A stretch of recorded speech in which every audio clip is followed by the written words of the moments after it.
विराजमान एक ऐसे योद्धा जो युद्ध के बुलावे का इंतजार नहीं करते और जाट समाज राजस्थान के लिए रोजाना बलिदान देते। एक बार जोरदार तालियां राजा राम जी गोदारा के लिए, जो प्रत्येक दिन अपने समय का, अपने पैसे का, अपने संबंधों का बलिदान देते हैं और जाट समाज की शान के लिए लड़ते हैं।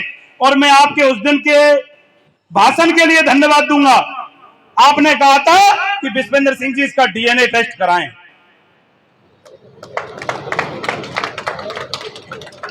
इस सरदारी में संख्या की एक सीमा है कि हमने सीमित लोगों को बुलाया था। किसानों का काम का समय है। यह मंच पर भाई भूपेंद्र बैठे हैं। पूरे राजस्थान की निगाहें थी कि प्रधानी के चुनाव में क्या होगा। उस दिन दिनेश भात्रा जी से लेकर के और नंदभाई के हर जवान पूरी वीरांगना के साथ, पूरी वीरता के साथ टिका और अबाना के कुशासन का अंत करके इनको प्रधान बनाया। उस दिन को राजस्थान ने सराहा।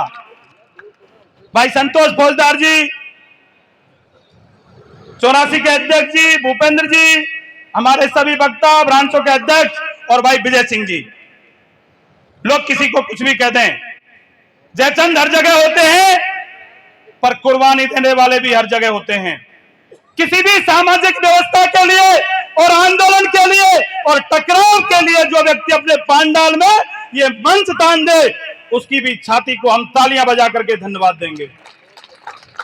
वैसे वक्ताओं को मैं निवेदन कर दूं कि 2008 भरतपुर जिले के जाटों ने आह्वान किया था कि करौली हिंडोन के जाटों हमारा साथ दो।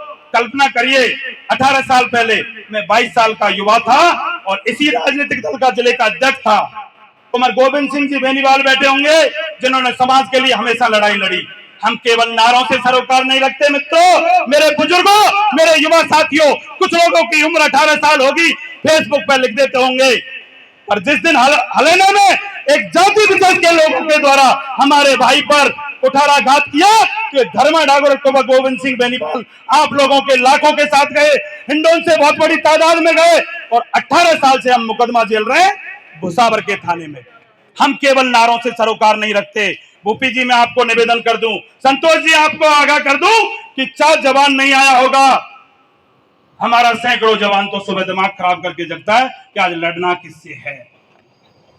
उस एक पागल को ये जरूर है भाई साहब कि आप भरतपुर राज के राजा रहे और हमने सिर्फ आपके नाम का डंका पुजवाया है, पर हमने अपने स्वाभिमान को कभी पीछे न्याय नहीं दिया।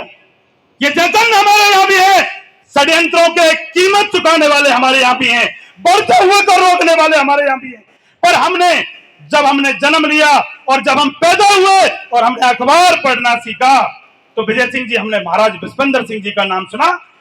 उसके जब जाते थे एसपी, आईजी, डीआईजी, कलेक्टर, पेशाब निकलता था।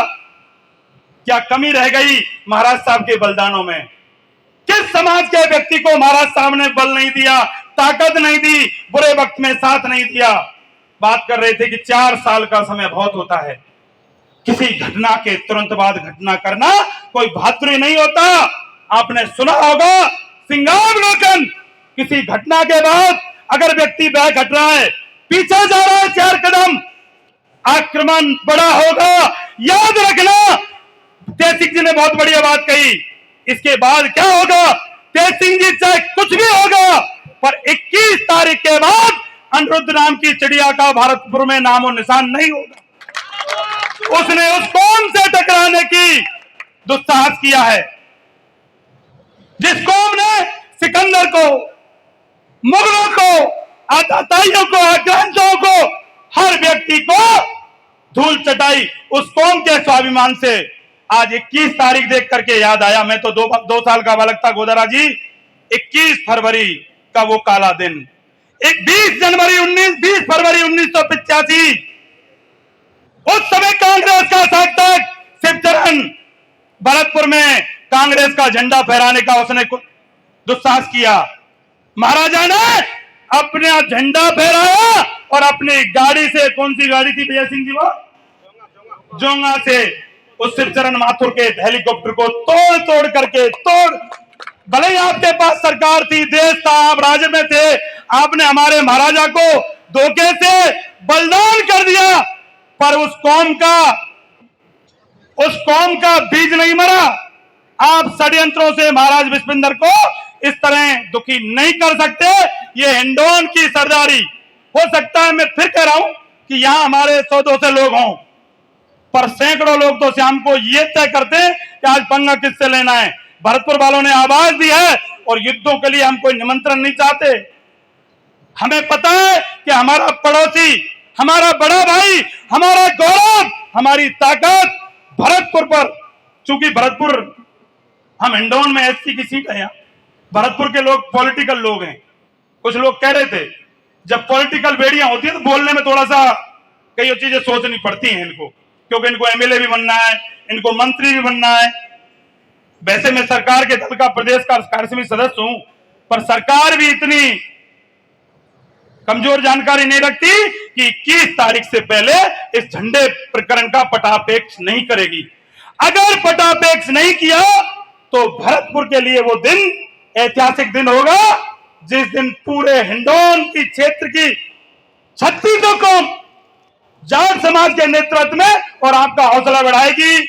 आदरणीय गोदारा साहब, आप इसी तरह इस समाज के लिए जयचंदों की छटनी करते हुए आगे लड़ते रहे, हम आपके साथ हैं। जय भारत, जय हिंद। बहुत बहुत धन्यवाद शर्मा जी।